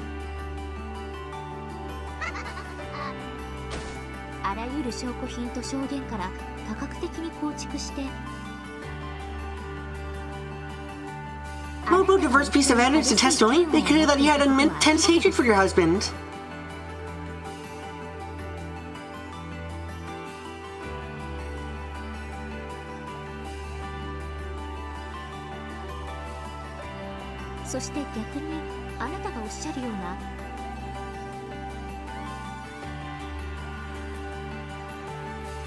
On the other hand, you claim that you ever take some feelings is unsupported by evidence. I love my husband! You can't find any testimony to evidence like me that seems to level red truth, can you?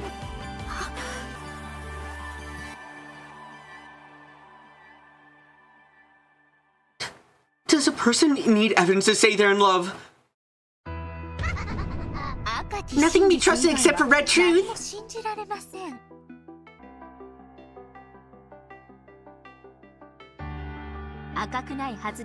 Statements that aren't in red don't count as evidence at all, and they can't be trusted at all.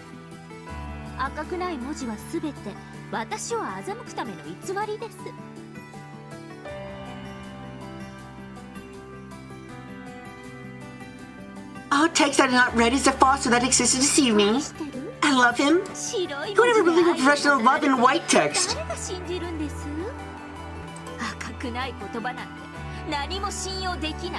No non-red words can ever be trusted. The only things that can be trusted in this world are the red truth and pieces of evidence after my master to obtain it.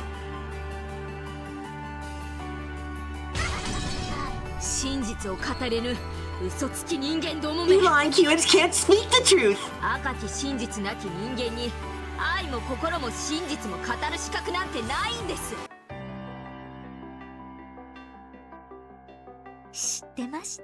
Did you know? Men aren't as human as you women think they are. I never really take seriously when a woman says, I love you.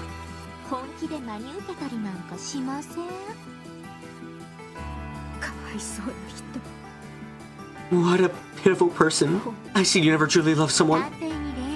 Romance is unnecessary for a detective. I don't think I ever used the word romance except to explain the motive for murder.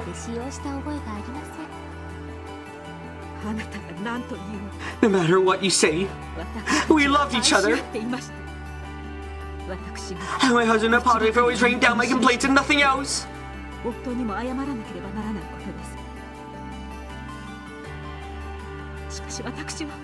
But I always gave my heart to him.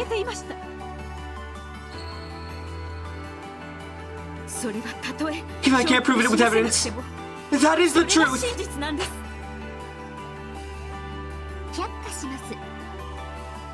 Overruled. You don't want to give up, do you? From evidence and testimony is clear by now. And you hate both your husband and the Ushiramiya family. That's right. I can't even count the number of times I've heard you complain. Eva, you fucking purposely goad her on. What the fuck are you getting at? Don't we all? I remember there being days when you talk behind Hideyoshi stands back. You killed my husband! How dare you say that? Die! Die so you can apologize to my husband in the afterlife!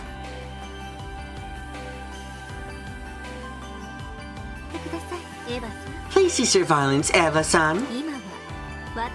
This is my delightful moment where I question and convict the culprit.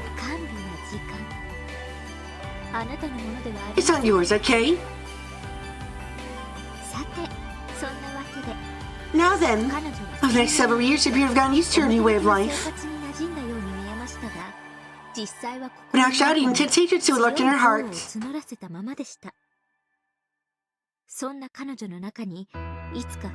Taking that into consideration, there would be nothing odd at all about her deciding to take revenge. Don't act like you know what I'm thinking.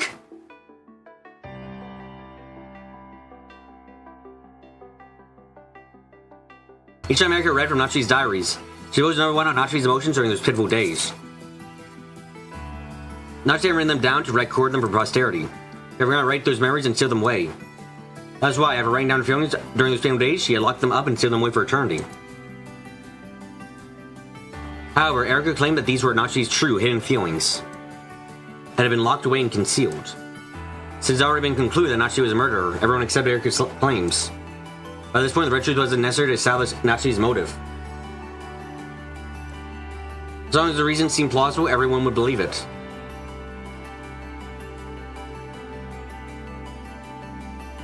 No matter how much Nachi might object, no one would believe her. No one could accept the truth Nachi spoke of, about the day she had spent loving her husband. and so is painted over by a false truth in which she hated her husband and swore revenge against him. The pen of the gods that composes the truth had been given to Erika. And so what? Don't give a damn about your past! Murder! Murder! Stop that! I can understand how Natsu-san felt.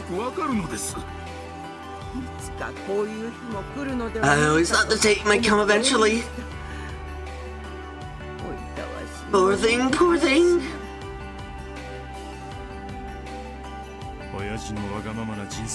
I think she's another one of the pitiable victims. The father's wild life. I knew of the pain in Madame's heart. I should have supported her.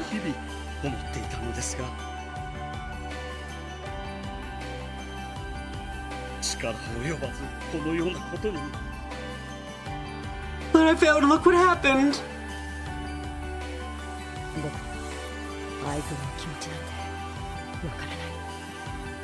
I don't even understand the emotions of love and hate.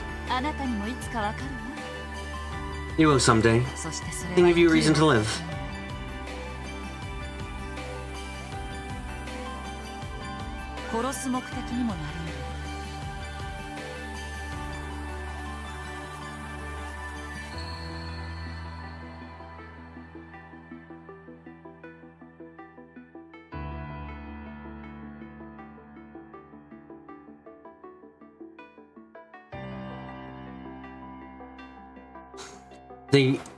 And also reason for you to kill.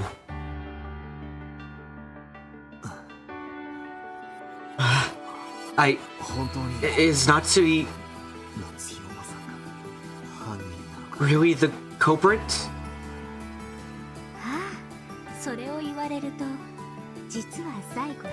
Well, now that you mention it, there is one last person besides Natsuki-san that might be the culprit.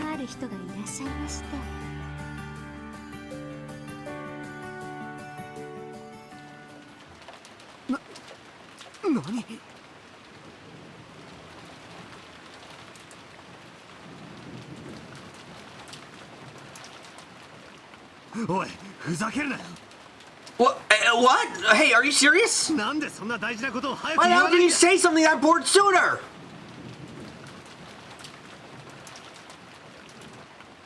Natsushi-san?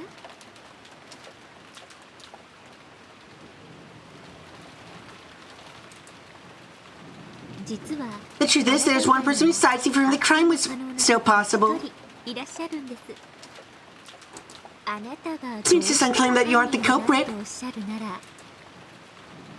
it means that the person must be the culprit.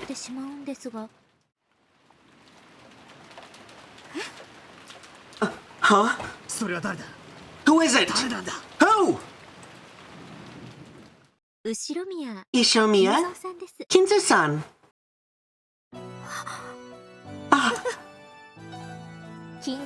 Early this morning, Kinzo-san. Outside through the window of the third floor, sign his location is unknown.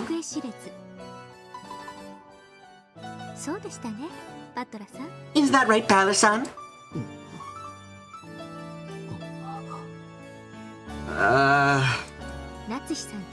Just like Natsuki-san, Kinzo-san has no alibi whatsoever. The truth is, for this crime, it's possible Kinzo-san to be the culprit as well.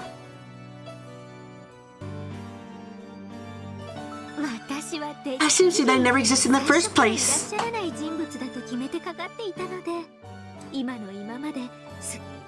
So I completely forgot about him until this very moment.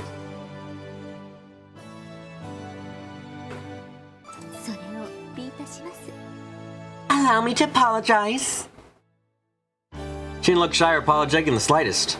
Erika bowed in an unpleasant as ever manner. Even now, she's holding a grudge over her defeat in the study.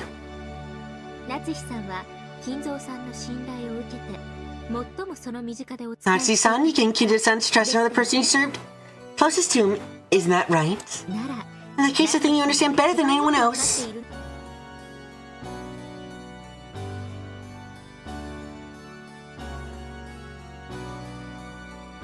that case, I think you understand better than anyone else This incident actually the crown of the family head, carried out by Ushiromiya Kinzo-san. You dare call father criminal? Don't worry. Even if Kinzo-san is actually the culprit, I have prepared more than enough evidence and testimony to explain the why done it.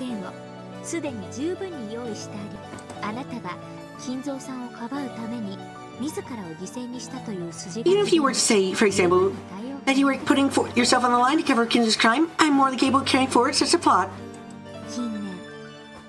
In recent years, enthusiastic detectives can sometimes change the plot itself. You can't be afforded to be careless in this day and age. Branding father as a killer is something I will not allow! Natsuki-san? Calm down. Place your hand on your chest and think carefully. If you accuse Kinzo-san of being the culprit, this entire case will be resolved. You'll no longer be held accountable for another person's actions, and your honor will be restored. In other words, by pushing crime onto Kinzo, Natsuki would be saved. However,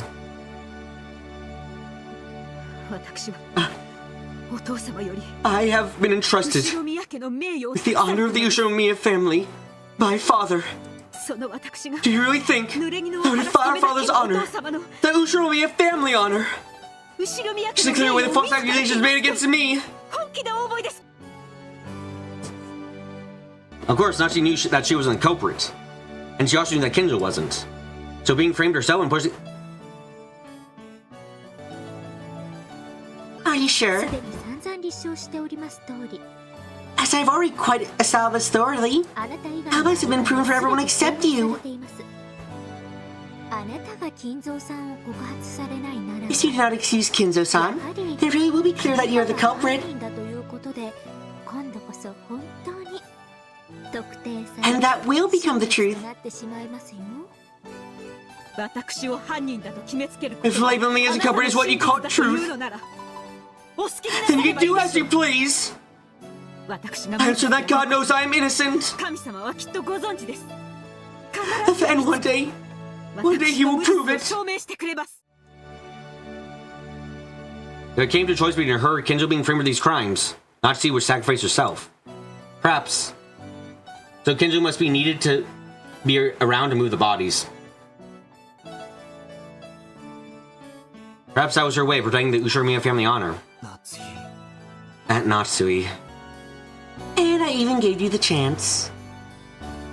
Stupid woman. The future where your name will eventually be cleared doesn't exist after you or any of the other pieces in this game. Natsuki had made her decision. They were going to call her the culprit. She would let them. She boldly rejected the thought. The son Kinzo's honor gave the momentary truth where she wasn't the culprit. Therefore, the tale would be woven with her as the culprit. If in the future the accusations against her were proven to be false, the tale would probably be rewritten. However, such a future would never come. I think. Truth is a fleeting thing. Even I am a good person up to my death. Some heartless person after my death writes down that I wasn't a good person. That is shared with everyone else. That even all the goodness in which I lived my life will be overwritten easily. And so I think I must live as a good person for all eternity. If you claim that Kinzo was not the culprit, you need an alibi which would prove the crime was impossible for him. Otherwise, you can't truly be certain that you're the culprit, Natsuki-san. Eric had to be well aware by now that Kinzo was nothing more than an illusion to muddy the waters of the inheritance problem. However, proving to be an illusion would be very hard. The only way to do this would be confirm Kinzo's death. The Kinzo died a long time ago as revealed with the red truth of the previous games. In this fifth game, his body hadn't even appeared. Under these circumstances, it wouldn't be easy to prove his death conclusively.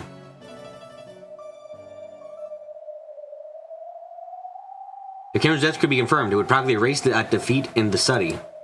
There's only way Erica had to negate the humiliation of her loss. There's something she confirmed Kinzo's death almost certainly as real proof.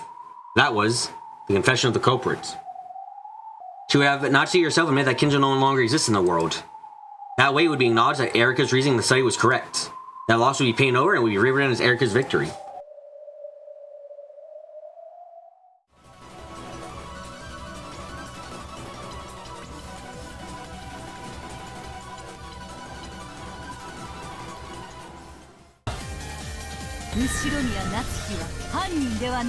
Oh my god! Yes! Yes! Vertilia, you're fucking great! Kumasawa, you're great! Ushuri Miyanatsui is not the culprit. We have the trump. And now with that, we now need to fucking do what Bowser says and prove it. Now we just need to bullshit our way to make someone else the fall guy. Yes, which is a bit difficult, but again, we have not taken off suicide, traps, slow poisoning, or anything else. We haven't even taken off fucking like... Actually, was it ever said that Rosa headed straight to the mansion? I'm really trying to find it. God, there's so much fucking text now. Come on, is there anything about Rosa's movement? No, actually. I am not seeing anything arguing that Rosa went immediately to the fucking guest house. Holy shit. Okay, we can work with that. There's no red saying that Rosa immediately headed to the guest house, which means it's entirely possible that she went into the room of Genji and killed him. Why she died then? Suicide. We can then work with that. God, it's so fucking dumb, but it can work. It can work. Oh, god damn it. Lambda, stop talking through Carrie. That's very rude. Ishirimiya Kraus is not the culprit. And he was killed long ago. Can you define what long ago means? Okay, thanks.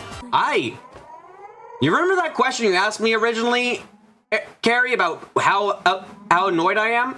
Yeah, I jumped up to chapter 3 of Zero now. Holy shit, I'm fucking hating everyone here for, like, I'm hating this. I'm hating this in a way where I'm like, I'm quite sure the author wants me to hate it, but fuck me, am I so pissed right now.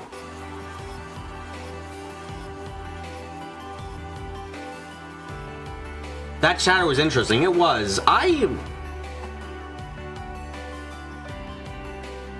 I've always taken the white to be possibly true. As I said, I'm willing to fucking explore different possibilities. I don't outright distrust what people say, but I will be willing to be like, maybe there's more to it. Fuck, if I'm gonna be honest, I distrust the red truth more than I distrust white.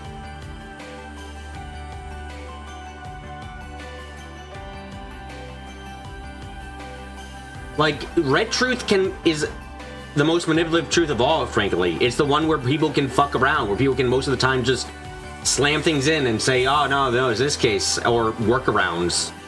The white I can at least take to be possibly true at all times.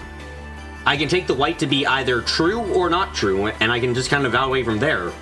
Well, almost every time a red statement's been presented, I've had to analyze it, figure it out, see if there's any hoes, stuff like that. Like, frankly, after a certain point, I started trusting the white more than I started trusting the red. So, seeing Erica say this, it's like all my anger kind of has like drained out of me because this is pathetic. Wait, hold on. How were the bodies moved? Wasn't Natsui accounted for the entire time when the bodies were moved? Oh fuck, yeah, she was. Right?